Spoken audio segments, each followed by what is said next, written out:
Então, não vai acessar, a gente vai ter que ver nos computadores depois.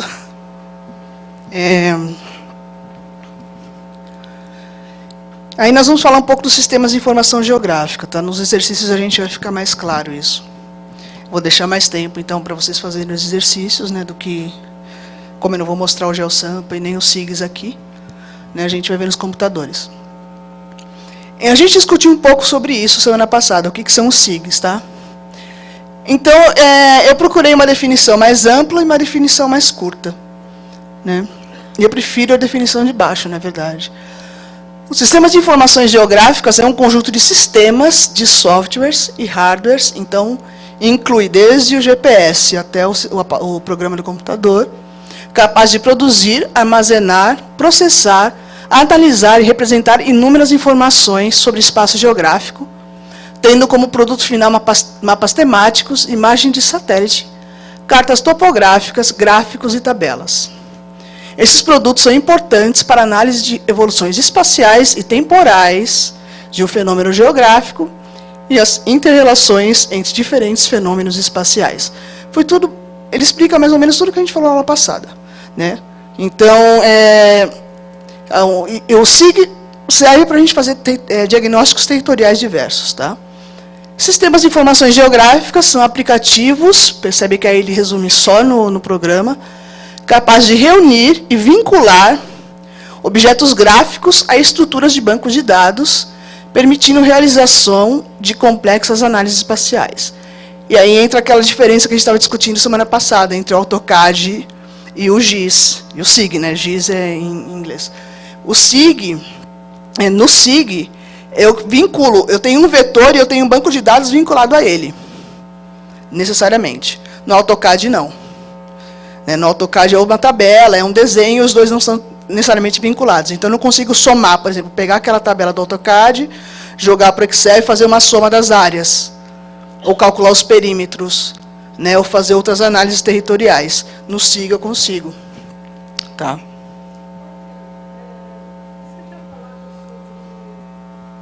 Não lembro como é que... Oi. Você tinha falado na semana passada sobre não lembro o nome, de como se dividem os gomos, digamos, do planeta para acertar os mapas. Como é que chama isso? ATA. Então, você está falando da projeção? Latitude, longitude, coordenadas, o que é? Ah, do SAD 69, SIRGAS 2000, SAD 69, o sistema de projeção. Tá, então. Eu estava explicando semana passada, cada país adota um sistema de projeção. Por quê? O que é sistema de projeção? São os cálculos que você faz para adaptar as distorções que você vai fazer quando você pega uma bola, né, que é o planeta Terra, uma bola, quando você vai representar isso num plano. Voltando, se você pegar e tentar embrulhar uma laranja com uma folha de papel, ela vai ficar toda enrugada. Da mesma forma, se você pegar a casca da laranja e tentar espalhar, ela vai ter que rachar para você deixar ela plana. Isso causa deformações no mapa, tá? Nos mapas. Então, aí, exatamente, dependendo da área do lugar do planeta que você está, existem sistemas de projeção geográfica. O que é isso? Sistemas, cálculos matemáticos, para diminuir essa distorção, tá? Para que a distância e o formato do mapa projetado num plano seja mais parecido possível ao que ele é na realidade, na esfera. Tá? Isso chama sistema de projeção. Do Brasil já teve Córrego Alegre, Córrego Alegre, que eles usam marco geodésico, que fala, né? A partir daquele ponto, eles criam os cálculos. Córrego Alegre é um antigo, então muitos dados, às vezes, você podem achar nessa projeção de Córrego Alegre. Tá? Aí veio para o SAD 69, SAD, e agora o oficial da América do Sul inteira e do IBGE, tá? Então, o do Brasil é SIRGAS 2000, que chama SIRGAS, SRGAS 2000, tá? E Por que foi atualizando? Porque a gente tem imagem de satélite, a gente consegue né, fazer os cálculos com mais precisão, e aí a gente foi atualizando a precisão desses mapas. Tá? Então, vocês podem... O que acontece? Por exemplo, se eu pegar um mapa de São Paulo, projetado em Córrego Alegre, por exemplo, que é o mais antigo, e jogar no Google Maps ou no Google Earth, ele vai cair mais ou menos parecido. Mas se eu jogar um dos Sirgas, quando eu der o zoom, ele vai ter uma pequena distorção de um para o outro. Tá? Por quê? Porque os cálculos mudaram, e às vezes, dependendo do lugar, a distorção é maior ou menor.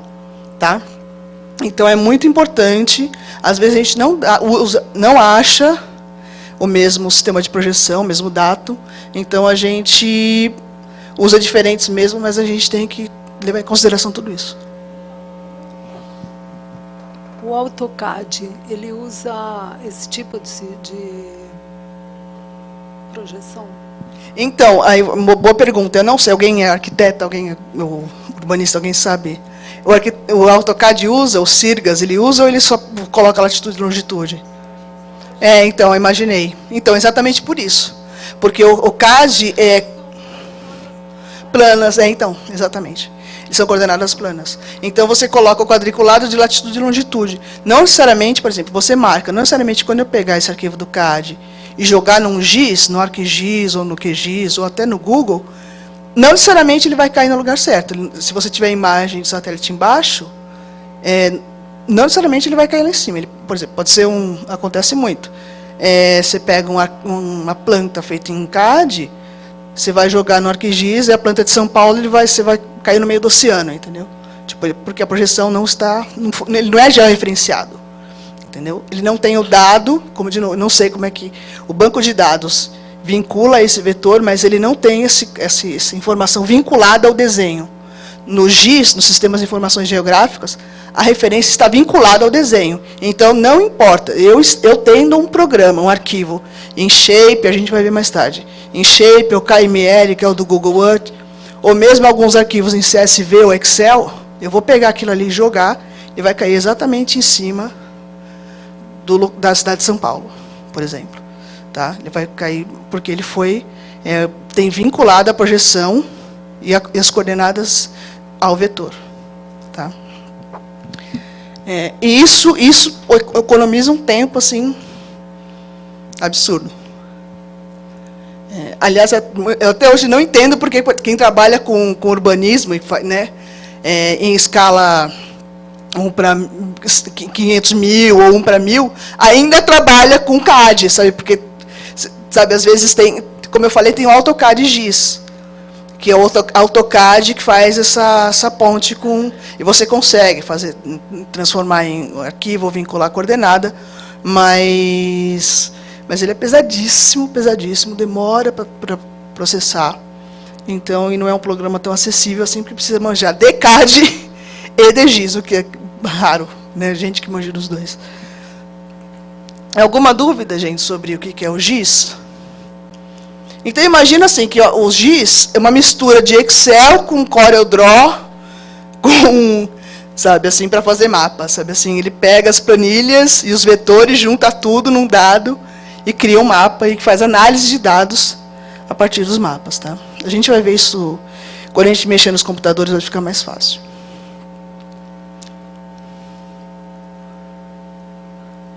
Voltando à plataforma GeoSampa, então você tem possibilidade de escolha do mapa base, eu mostrei semana passada, a gente tem a ortofoto de 2004, a gente tem 2 mapas de 1930 e 1954, e, se eu não me engano, tem o arruamento, eu não lembro direito, a gente pode ver mais tarde. São 150 camadas de dados. Tá? Então, são 150 camadas que você pode brincar. Por que a gente fala de camadas? Porque fazer um mapa é como fazer um bolo. Tá? Você tem a base, que a gente fala que é mapa base, que imagem que você vai ter de fundo, se é o mapa de arruamento, se é um mapa antigo, se é uma imagem de satélite. Tá? E as camadas é o que a gente coloca por cima. Tá? A gente vai recheando, né, acrescentando coberturas. Né? E aí que a gente faz os cruzamentos de dados a partir disso. E aí, então você consegue sobrepor várias camadas E para download, você tem algumas só estão disponíveis para download, que vocês não conseguem projetar. Os downloads são feitos em JPEG, Shape, SHP é um arquivo de GIS, tá? De processamento Shape, a gente fala Shape File. SHP, aquele lá, SHP, tá? Todos os programas de SIG de geoprocessamento praticamente abrem esse arquivo, tá?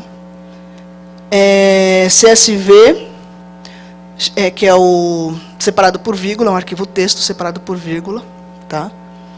XLS, que é o Excel, e KMZ. KMZ é do Google Earth, tá? E depois a gente vai ver as diferenças de um para o outro. O que eu menos consigo manipular é o JPEG, tá? É uma figura, um desenho, um raster que a gente fala. Alguns programas de SIG conseguem até fazer operações com raster, conseguem recortar a partir de uma camada, de um vetor, né? Consegue até fazer análise por leitura de pixel, por exemplo. Eu quero descobrir a área desmatada da cidade de São Paulo o ano passado. Eu baixo uma imagem de satélite de alta resolução, eu faço umas adaptações de cor, lembra que eu mostrei, a gente vai ver isso mais para frente também. Umas adaptações de cor, e aí eu peço para o SIG, para o programa de georreferenciamento, ler os pixels das cores que eu falei que eram de áreas verdes. Normalmente a gente coloca a área verde como rosa, por exemplo, e ele vai ler a quantidade de pixels que estão cor-de-rosa. Aí eu vou saber quanto de área tem área verde, numa determinada região, aí eu comparo com a do ano anterior e ele vai me dar o desmatamento, tá? Então o SIG consegue fazer essa leitura. Eu consigo no GeoSampa buscar por camada e tema, a gente vai ver no exercício. Eu consigo elaborar desenhos simples sobre o mapa, polígonos, pontos e linhas, mas eu não consigo exportar isso, tá? Então, como a gente falou semana passada, eu consigo, por exemplo, eu sou arquiteta, eu quero saber a quantidade de lotes vazios que tem numa certa região da cidade, eu olho no mapa, faço um desenho e consigo imprimir isso, tá? Dar um print screen, eu imprimir, mas eu não consigo exportar esses desenhos que eu fiz. Exatamente porque, se eu tivesse que exportar, eu teria que ir para o servidor, ele teria que virar um arquivo e voltar. E metadados, que é o que eu falei, são os dados dos dados. Como os dados foram produzidos, em que ano, por quem, tá? A escala. A gente vai fazer um pouco de imagem de satélite. Por quê? Porque a gente usa o tempo todo e elas são muito úteis para a gente fazer diagnósticos territoriais, muitas vezes. Sensoriamento remoto é um termo utilizado na área das ciências aplicadas que se refere à obtenção de imagens à distância sobre a superfície terrestre. Essas imagens são adquiridas através de aparelhos denominados sensores remotos, por exemplo, satélite, GPS também. Por sua vez, esses sensores ou câmeras, na verdade câmeras, são colocadas a bordo de aeronaves ou de satélites de sensoriamento remoto, também chamados de satélites de observação da Terra. Um sensor a bordo do satélite gera um produto de sensoriamento remoto, denominado imagem, ao passo que uma câmera fotográfica a bordo de uma aeronave gera um produto de sensoriamento remoto chamado de fotografia aérea. A diferença, como eu comentei na aula passada, da foto e da imagem. Foto é uma foto. Então, o satélite pode tirar uma foto, mas as outras fotos normalmente são feitas com sobrevoo de avião, fazendo um zigue-zague. E aí depois essa imagem é juntada. Tanto que vocês forem olhar, dependendo do horário que a foto foi tirada, fotos de 3, tem um pouquinho da sombra diferente, porque muda o horário, né, do sol. E imagem de satélite é captada de outro jeito. Tá? São sensores, às vezes raio-x, às vezes ultravioleta, para captar imagens de diferentes coisas na superfície terrestre. Tá? Existe hoje um grande número desses satélites em órbita ao redor da Terra. Eles obtêm imagens com características distintas, que dependem tanto do satélite quanto do sensor, dependendo, por exemplo, do comprimento de onda captado e da precisão da imagem.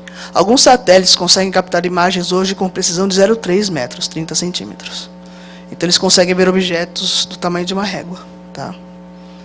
E um grande questionamento isso é bom ou é ruim? Porque né? Tem satélites que observam isso em tempo real.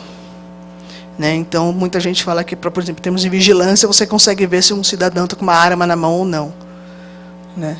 Mas essa é uma grande discussão, né? Até onde a gente abre mão da nossa liberdade e privacidade por conta da segurança, né? Essa mediação.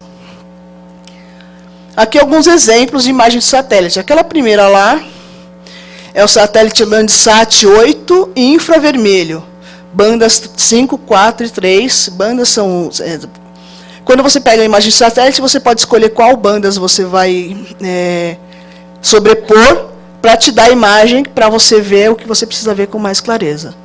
É de uma cidade na Califórnia, ressaltando vegetação em vermelho, tá vendo? Então eu consigo bater o olho e saber qual área de vegetação. Dependendo do satélite, eu posso, inclusive, diferenciar o tipo de vegetação. Tá? A vegetação rasteira de floresta, por exemplo. Leitura de uso do solo é feita assim. Tá?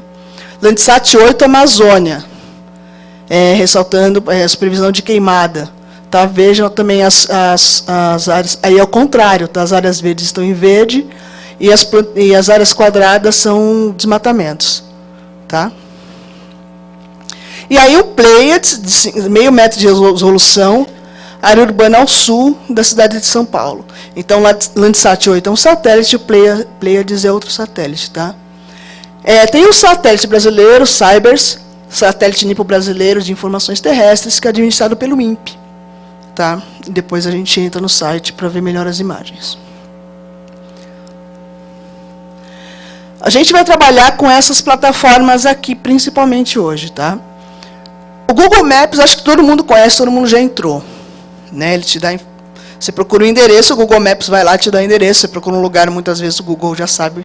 Você tira uma foto, muitas vezes o Google Maps pergunta se você quer marcar você naquela foto, naquele lugar. Então, o Google Maps, ele praticamente sabe tudo sobre o mundo inteiro já. Né? Google My Maps, agora o Google Maps está entrando, inclusive, debaixo da... Né, está fazendo fundo do oceano já. Google My Maps, você dá um login na sua conta do Google, você digita Google My Maps, e aí vai abrir uma página para você produzir os seus mapas. Tá? A gente vai ver, a gente vai usar essa plataforma, né, no exercício hoje. Ele produz mapas simples, tá? De pontos ou polígonos. Muito mapa coletivo que a gente encontra por aí é produzido no My Maps, porque ele é muito fácil de utilizar. O Google Earth, ele tem o site e o aplicativo. Os dois têm funcionalidades diferentes. O aplicativo, eu consigo editar mais coisas, eu consigo fazer mais coisas no aplicativo, e no site é mais visualização mesmo.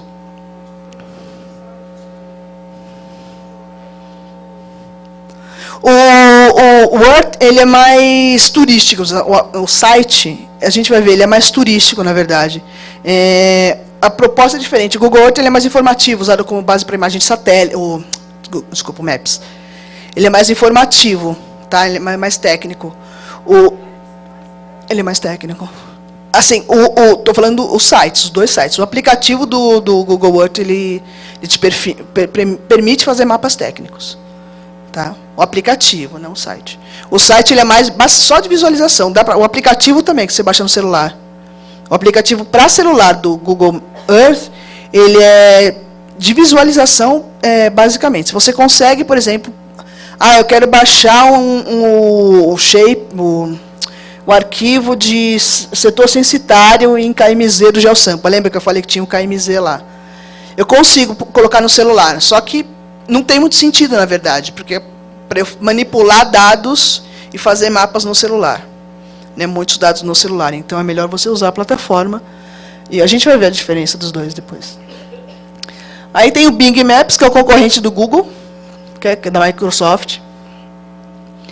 Os dois usam praticamente os mesmos satélites. Tá? Aí qual satélite o Google usa e qual satélite o Bing usa? Depende da região do planeta. Tá?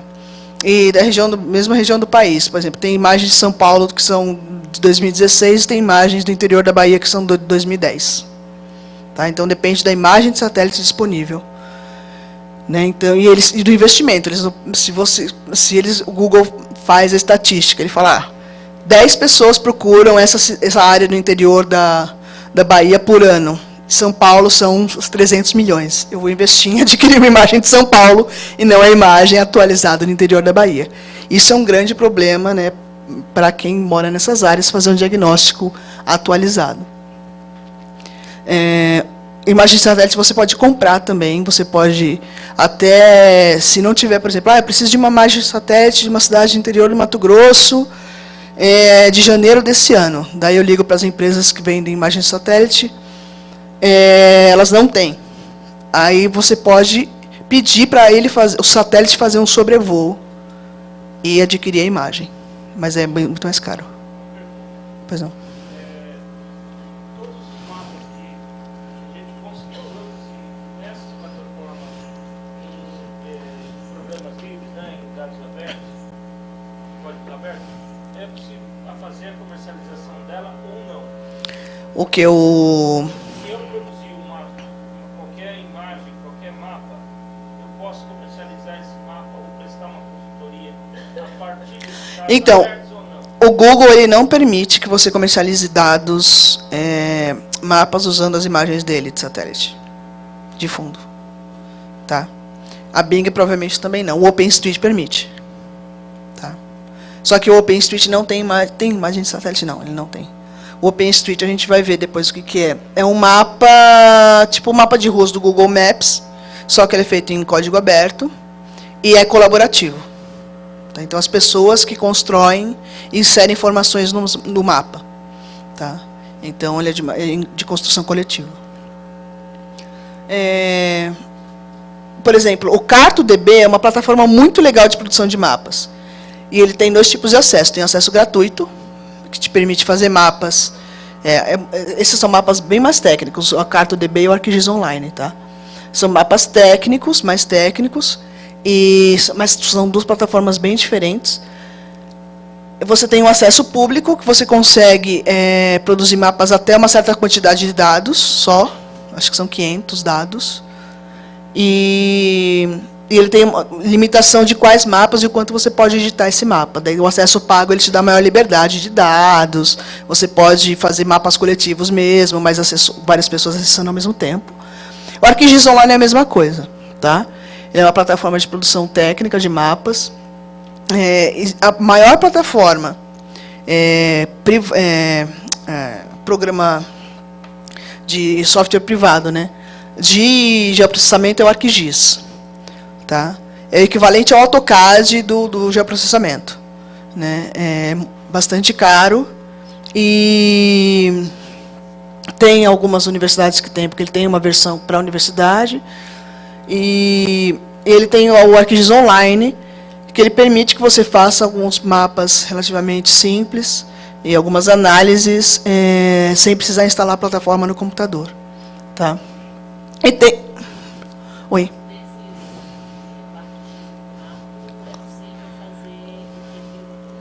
O que? Sim. Sim. Então, o Carto, sim. Aliás, o Carto, eu fiz... usei 2 para fazer um diagnóstico para a Secretaria Municipal de Esportes e Lazer ano passado. Tá? A gente fez um mapeamento trabalhei no mapeamento de todas as unidades de esporte e lazer da cidade de São Paulo e também dos campinhos de várzea e quadras comunitárias. Né? Então, eu fiz alguns mapas usando o Carto e usando o ArcGIS Online. Por que os 2? Porque os 2 têm funcionalidades diferentes, então, dependendo do que eu quero fazer, eu uso um ou outro. Tá? Tem uma outra plataforma que eu não coloquei aí, porque ela não é online, então eu coloquei aí só a plataforma online, que é o QGIS. O QGIS é QGIS, Q, G e S. Tá? É um software livre de geoprocessamento. Tá? E hoje ele está sendo muito utilizado, é um programa bem legal. E ele não é tão intuitivo, talvez, quanto o ArcGIS, né? Mas ele tem praticamente todas as mesmas funcionalidades. Lógico que o ArcGIS tem mais, porque para cobrar o que eles cobram, eles têm que dar alguma vantagem com relação ao software livre.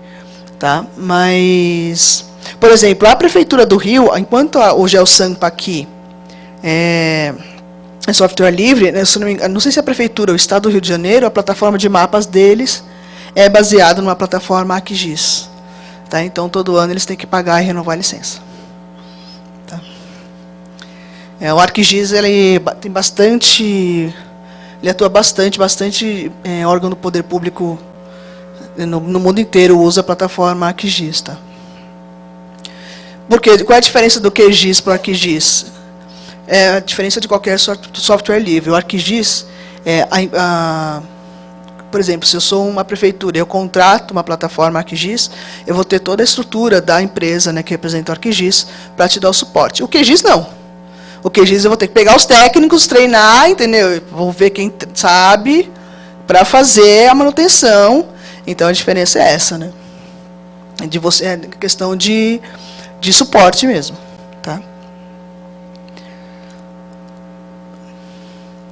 Aí eu falei semana passada, e eu acho que é importante ressaltar que todas essas plataformas, e todos esses dados, eles são os dados frios, digamos assim, dados técnicos, né? Eles dão números, dão formatos, eles nos permitem identificar muitas coisas do território, mas por vezes isso não é o bastante. Então a gente tem uma metodologia que chama cartografia social ou afetiva, e afetiva, e os mapeamentos colaborativos para criar um outro tipo de diagnóstico, tá? Um diagnóstico mais objetivo.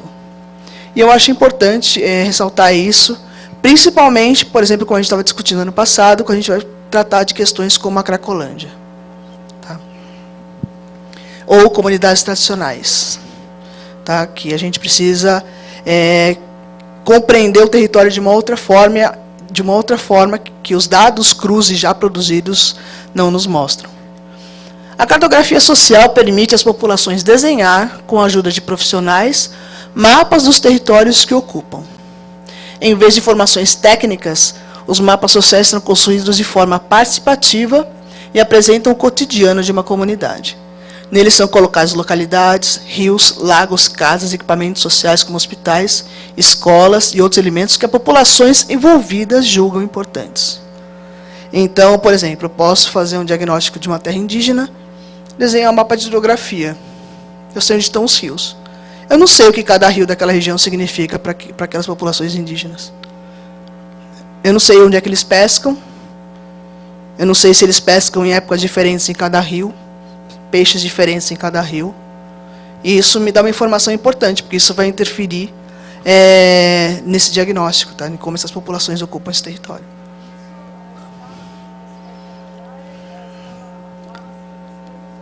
Então, a escala nesses mapas, ela é importante porque a diferença do mapa social para o mapa afetivo é que o mapa social, de uma certa forma, depois eu vou transpor para o mapa técnico. Eu vou tentar fazer essa transposição. Então, eu vou pegar, por exemplo, esses rios, a bacia hidrográfica, eu vou desenhar esses rios e falar, esse rio aqui é o rio que eles pescam pirarucu.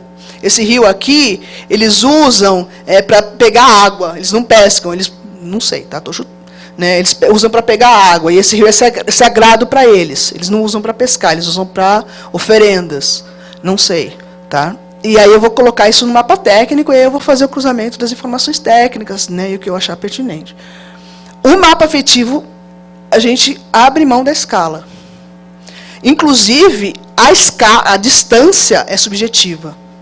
Por exemplo, se tem duas pessoas que moram na cidade de Tiradentes, e elas falam que elas convivem, por exemplo, população LGBT, e elas convivem muito no Lago do Aroche. A distância que uma delas marca para o Aroche é diferente da distância que ela percebe o Aroche. Vocês estão entendendo? Uma talvez perceba o Aroche mais perto que a outra. Por quê? Sabe, será que ela vai mais? Será que ela tem mais fácil acesso? Será que ela tem uma ligação afetiva maior? Então, as distâncias também são importantes. Então, por isso que a escala no mapa afetivo é subjetiva. Ela não é um dado objetivo. E praticamente impossível você transpor um mapa afetivo para um mapa técnico. Tá? Tem muita discussão sobre isso, se precisa, inclusive. Mas esse dado mapa afetivo, por exemplo, a gente pode fazer para... Né, agora, por exemplo, tá, né, um assunto sobre violência e assédio contra a mulher. Né? Dá para fazer um mapa, por exemplo, onde as mulheres se sentem mais assediadas na cidade de São Paulo. É um mapa afetivo. É um mapa subjetivo. Às vezes, um grupo de mulheres pode se sentir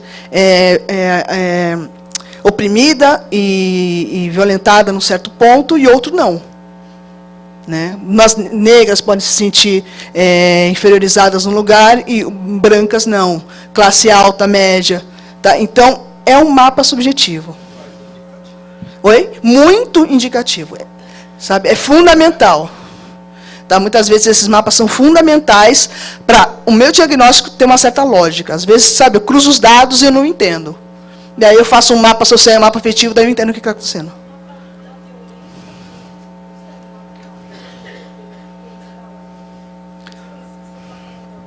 Então, não, porque o território é subjetivo. Esses territórios, você não consegue falar, aqui, daqui para cá eu me sinto, entendeu? Passei de uma quadra, eu me sinto mais segura. Não necessariamente eu consigo fazer isso. Entendeu? E por exemplo, a região da Paulista, sei lá, a região da Paulista para uma pessoa, às vezes, é diferente de outra. Então, o que vai acontecer? No processo de fabricação, de construção desse mapa, a gente vai tentar, com um grupo, estabelecer um consenso. Tá, mas quais regiões? Essas regiões se intercruzam? A sua região da Paulista é diferente da minha. Então, tá, mas será que dá para fazer um cruzamento dessas regiões? Sabe? E às vezes, a questão da... por exemplo, eu já fiz com uma comunidade de moças da Zona Leste. É muito interessante o quanto elas... A questão de norte é diferente. Entendeu? E se você virar e falar assim para elas, não, o norte é aqui, não, entendeu? Para mim faz sentido, para elas não. Entendeu? Porque elas veem o território a partir de outra perspectiva, não da minha perspectiva técnica.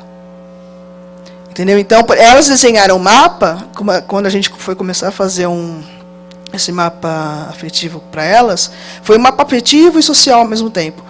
Elas desenharam o que a gente chamaria de o mapa de ponta cabeça. Eu faço entre aspas porque é uma convenção, né? O mapa não tem, na planeta não tem em cima e embaixo, né? O norte é uma convenção. Elas desenharam o mapa de ponta cabeça. E aí, não tenho como pegar isso. Eu posso até fazer um mapa de ponta cabeça, mas ele vai perder o significado. Eu tenho que, quando eu fizer o mapa, eu tenho que fazer... E todas as escalas, as diferenças de distâncias eram diferentes, mas era a percepção delas. E eu não posso mudar isso. Entendeu? Porque eu vou perder um dado. Sabe? Então, por exemplo, para mim, São Miguel, para mim era perto. Elas achavam super longe, e elas não indicaram o centro de São Miguel como uma área que elas frequentavam. Entendeu? Então, esse é um dado relevante, que no mapa está perto, mas para elas é indiferente aquela região. Entendeu? Então, coisas que para mim eram, sabe, por exemplo, tinha quadras que elas ignoravam para desenhar. Então, a percepção de território é muito diferente. Principalmente quando a gente é treinado, né, arquiteto, geógrafo, desenhado para ter uma visão técnica sobre o território. E é muito difícil, às vezes, você entender essa outra leitura e não interferir.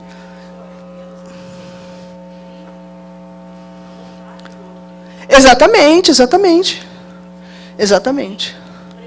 Essa relação de pertencimento, tem tudo isso. Sim, exatamente. Sim, exatamente. Então esses dados, eles nos mostram muito sobre a relação das pessoas com o próprio território e o que é importante para elas. Isso é muito importante no planejamento urbano e na maior parte das vezes não é levado em consideração. O mapa afetivo ele é feito necessariamente com as pessoas? Sim. Não é uma relação de consulta? Não. Ele tem que ser construído pela comunidade. E é possível, porque eu fiquei pensando no que você tinha falado, do mapeamento dos casos de violência e de Sim. segurança. É possível fazer um mapeamento desse online? Dá para fazer. Acho que até tem, na verdade. Tem um site que chama Chega de Fio-Fio, que é onde as mulheres marcam os lugares onde elas são assediadas na cidade, por exemplo.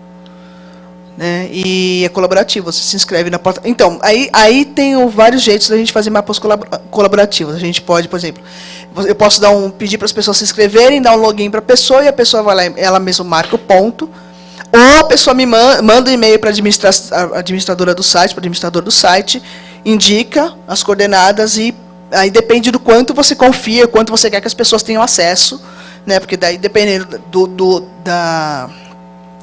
tema, pode ter gente que queira deturpar e estragar o teu mapa. Oi.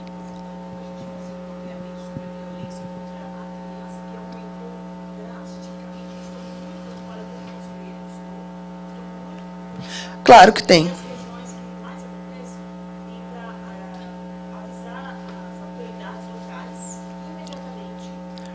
Então, tem a parte, não sei se vocês vão lembrar, mas a questão é que isso ia ter que ser um curso específico. Semana passada que eu falei que tem como você fazer mapa a partir da marcação de celular. Então, mas aí tem que ser um curso específico sobre isso. Tá? Então, na verdade, é uma integração de vários aplicativos, entendeu? Esse que é o problema.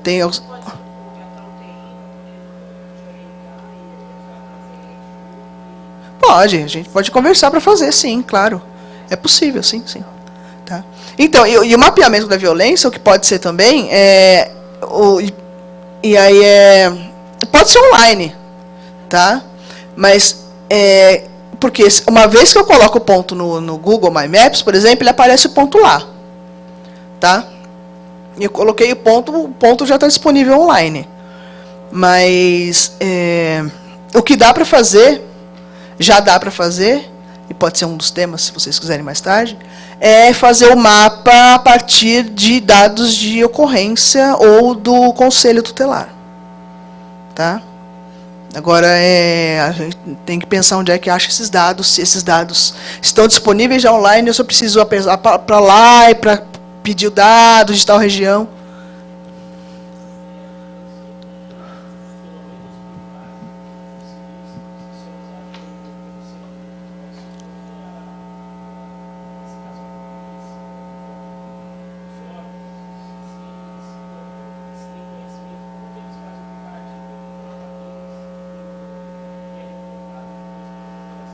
Não faz.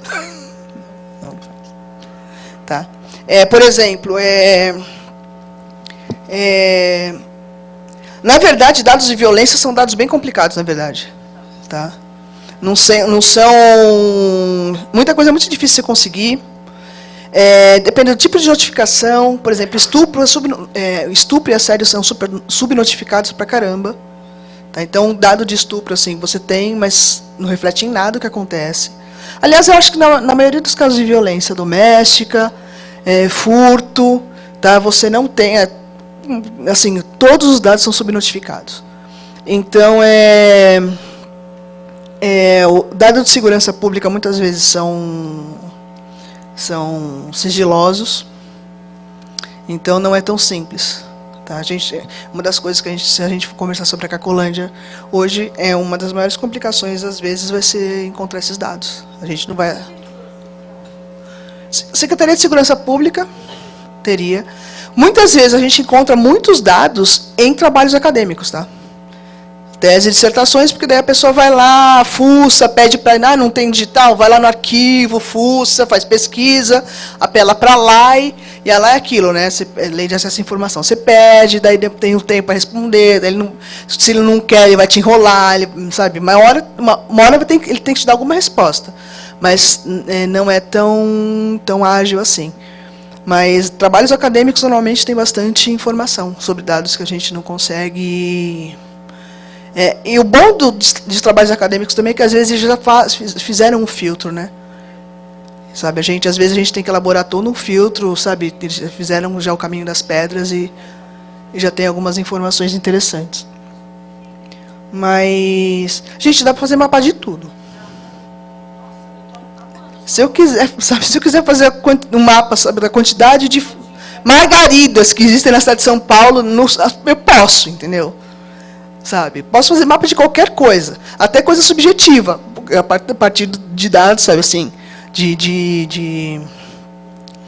por exemplo, Quantidade de casas que são consideradas assombradas na cidade de São Paulo. Sabe, assim, sabe o que as pessoas acham? Lendas urbanas. Quais são as lendas urbanas da cidade? Eu posso fazer lendas urbanas. Ah, então a moça da loira do banheiro acontece mais X, Y, Z da região da cidade. Na outra região da cidade ninguém conhece, ouviu falar da loira do banheiro. Mas é sério, tá? Então, o folclore nacional, por exemplo, posso fazer um mapa do folclore do Brasil todo e ver quais são as diferenças entre Curupira da região Nordeste e Curupira do Sul. Exatamente. Exatamente. Tá? E sim, então. E de novo, lembra que eu falei na aula passada, o mesmo dado, o mesmo mapa com os mesmos dados, ele pode servir para infinitas coisas diferentes. Por exemplo, eu posso fazer um levantamento das árvores frutíferas da cidade de São Paulo, falar, olha que legal, essas árvores são as árvores frutíferas, e colocar até uma legendinha, uma cor diferente, para qual época do ano ela dá fruto. Né, dá para fazer. Aí, para as pessoas irem lá colher. Eu posso falar, olha, árvores frutíferas que sujam o solo da cidade de São Paulo e precisam ser cortadas. É o mesmo mapa, e dependendo, ele me dá duas informações diferentes, dependendo do nome da legenda. Tá? Então, mapa é linguagem. Como toda linguagem, ela tem... Oi. Sim. Eu acho que, se eu não me engano, eu tenho até mapeamento. Se eu não me engano, a Secretaria do Verde e Meio Ambiente tem esse mapeamento de árvore nativa. Tá? Tem, exatamente. Sim. Sim, exatamente. Tá? Como eu falei, dá para fazer mapa de qualquer coisa. Então, os mapas afetivos também são produzidos pela população, mas se preocupa ainda menos com a cartografia formal. O foco é captar a relação afetiva e, por vezes, psicológica das pessoas com o território, os espaços e os lugares. Quem usa muito mapa afetivo e cartografia social são antropólogos, tá? E sociólogos. Geógrafo também. Os mapeamentos colaborativos digitais são mapas produzidos em plataformas de internet diversas, que são construídos coletivamente pela população. Normalmente possuem um tema específico, principalmente referentes à localização, e podem ser alimentados por qualquer pessoa, não exigindo conhecimentos de cartografia e geoprocessamento. Como eu falei, a pessoa vai lá, eu quero marcar, por exemplo, dá para fazer um mapa de onde as pessoas que fizeram o curso da São Paulo Aberta foram atendidas. Tá? Então, marca só onde é que você mora. Então, dá para saber o endereço onde as pessoas foram atendidas. Tá? Alguma dúvida, gente? Então, essas metodologias são valiosas de diagnóstico territorial. Agora, nós vamos fazer um exercício. Tá? A gente está com 3 computadores aqui.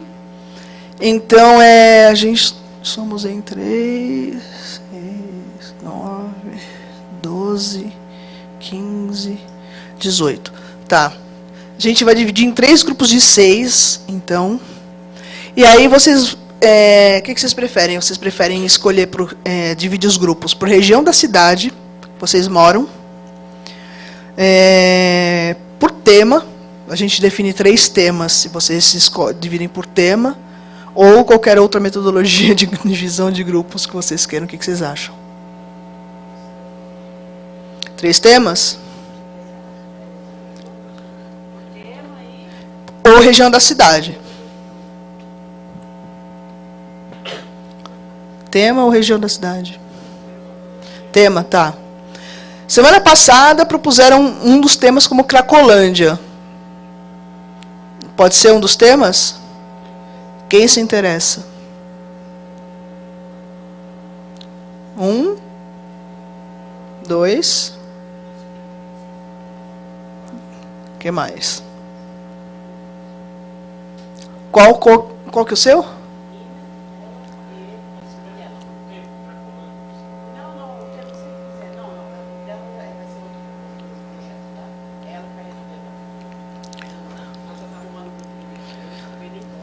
Não, então, mas aqui a gente vai fazer... Não, então, mas aqui a gente hoje vai discutir a Cracolândia em um dos grupos. Já tem 2 interessados. Você quer também? 3, 4, 5. Tá, então o grupo da Cracolândia fica nesse canto aqui, por favor. É, foi ela que animou, né? Sim.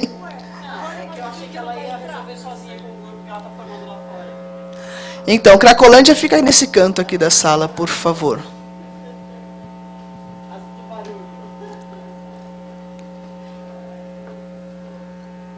Você não vai? Na Cracolândia? Tá aqui, ó. O pessoal tá vindo para esse grupo aqui, nesse canto.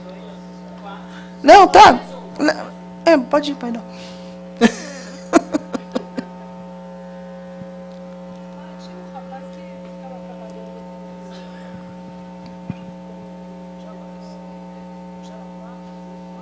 Ah, é, alguém tinha falado do Jaraguá. Você acha interessante da terra indígena do Jaraguá, que já que está com esse imbróglio aí? Terra indígena do Jaraguá, vocês acham interessante? É? Alguém se interessa? É, então, tem 2 interessados em terra indígena do Jaraguá. Tem mais alguém? Oh, da São Paulo. Então, ela ampliou para terras indígenas de São Paulo. Tá, beleza. Então, vocês 2, fica lá naquele cantinho lá, por favor. Mais alguém? Terras indígenas?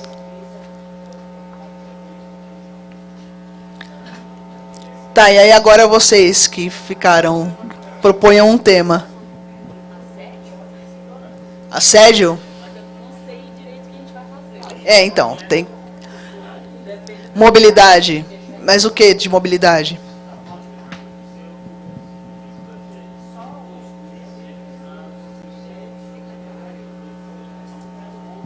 Tá, mas... Então, gente, uma coisa interessante, ó. Presta atenção todo mundo aqui.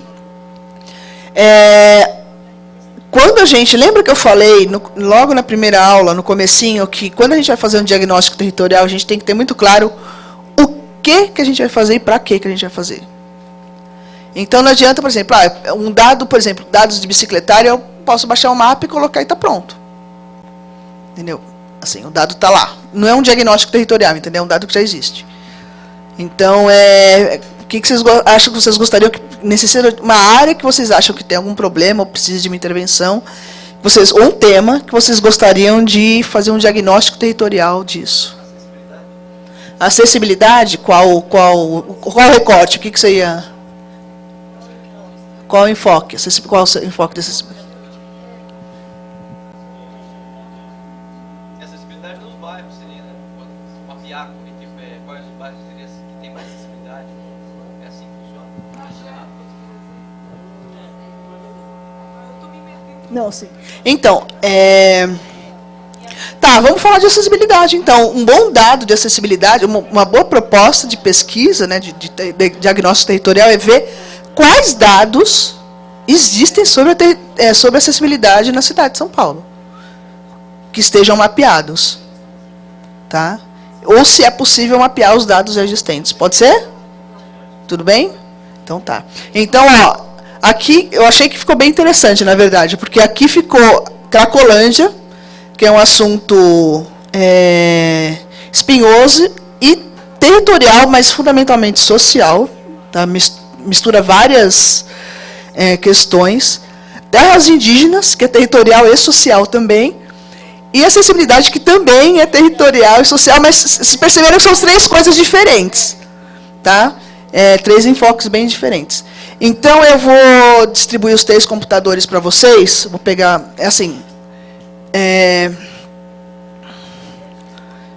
pensar.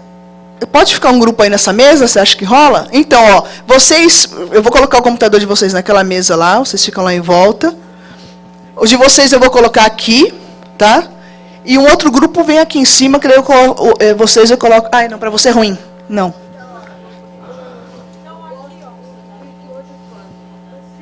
Não, imagina. Troca. Vocês venham para cá, pode ser? E você fica lá. Não, tranquilo. Não, mas eu acho que você pode contribuir mais que qualquer pessoa aqui nesse tema. Então, vocês ficam na... A acessibilidade fica ali, tá? Deixa eu distribuir os mapas para você, os computadores.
acompanhar o crescimento daquele jovem. Isso. E aí eles vão fazer um monitoramento, eles vão ser responsáveis pelo monitoramento, do andamento daquele jovem. É, a gente vê interessado então. Sim, não. Pode até lá. Não, compulsório tem alguns tipos assim. Eu trabalhei num grupo de 30 anos de compulsório e ainda funciona. Não funciona para todos, pode funcionar para 2, 3, 4. Mas tem os 2, 3, 4 que vai precisar da compulsório. Gente, prestem atenção aqui no próximo passo.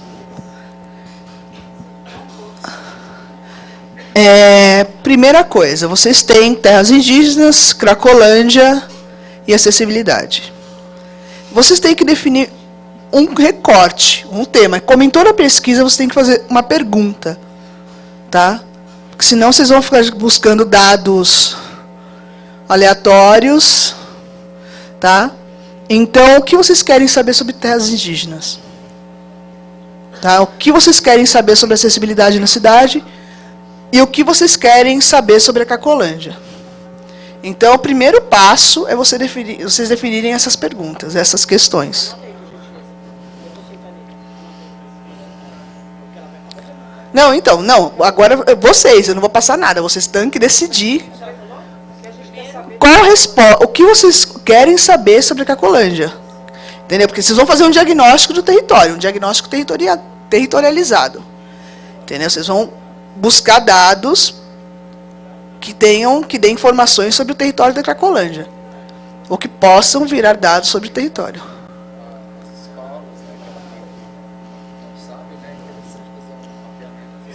Então, discutam isso. Por exemplo, equipamentos públicos no entorno da Cracolândia.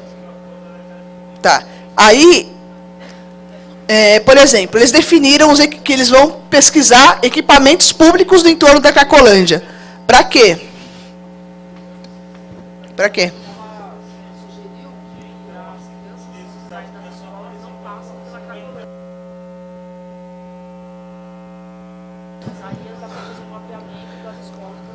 Sim, então.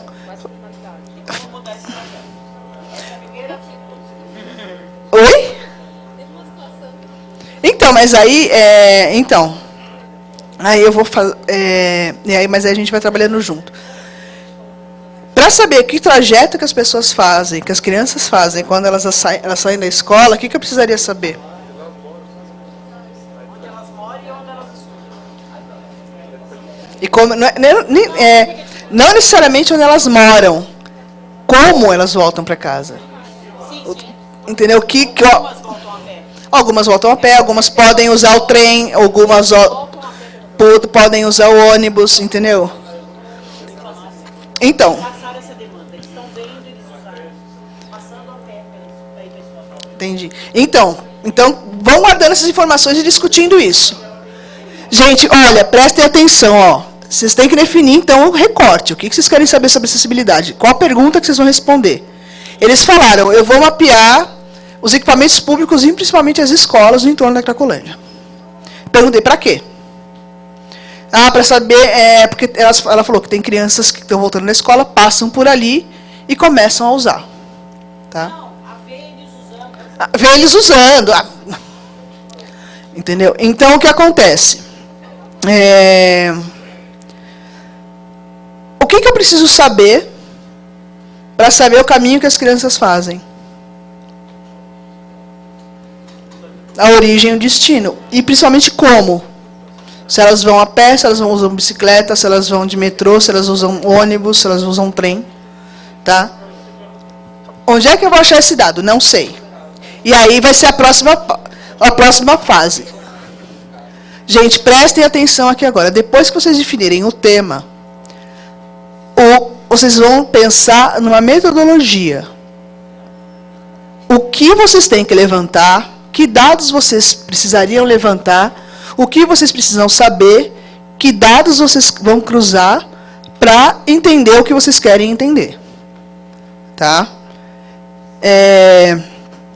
A partir daí eu vou saber onde eu busco dados, se eu preciso pedir via LAI, se eu consigo esse dado online. Provavelmente esse dado eu vou ter que pedir via acesso via lei de informação. Aí vocês conseguem fazer um cronograma do que é possível mapear agora e do que é possível, o que eu vou ter que pensar depois. Adriana, Oi. esses mapas que você conseguem localizar locais, Que locais? por exemplo, mapear escolas, Tem. A gente vai, no GeoSampa tem. mas não entende. Qual? No GeoSampa tem, já vou mostrar. Gente, depois eu vou mostrar um por um, tá? Eu vou passar grupo por grupo enquanto vocês fazem o exercício. Tá? O que você ia perguntar? Não, nós definimos a metodologia em busca do que nós pretendemos fazer, levantando agora os dados da FUNAI. Então, nós vamos fazer um histórico da evolução e evolução para determinado ensino, enquanto que ele expandiu nessas últimas décadas. Ou não, nos últimos 50 anos. Desde os 50 anos. Tá.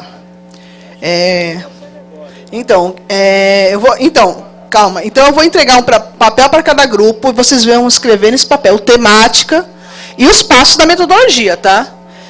Metodologia, vocês vão ter que estar aqui atrás. Vocês vão ter que colocar as fontes, o que vocês vão fazer, como vocês vão achar os dados, tá? E aí daí eu vou passar grupo por grupo orientando, tá? E vocês vão falar sobre acessibilidade. As condições de acessibilidade nas repartições públicas. Ah, condições de acessibilidade nas repartições públicas, tá? Que oferece a própria instituição, o próprio ente público, né? Quais as condições de acessibilidade que oferece. E como é que vocês vão achar esses dados? Tem alguns sites que é possível ter, então na Secretaria da Pessoa, né? Tem no site da Maracanã, tem Tá, legal. Escola Bonitinha, Tá, legal. na Prefeitura da SEC também tem. Então, aí eu vou entregar uma folha, não sei se vocês já estão fazendo, mas aí vocês vão escrever toda a metodologia que nós vamos buscar tais dados em tais sites, entendeu? O que vocês pretendem fazer, tá? O dado, a fonte, e o que esses dados vão te fornecer, na verdade, entendeu? Tá? Então, gente, agora eu vou passando grupo por grupo, e a gente vai buscando nas plataformas os dados e a gente vai tentando construir isso daí, tá?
Gente, todos os grupos tentem já entrar na plataforma GeoSampa para a gente ir fuçando se tem alguma coisa ali que a gente precisa na plataforma.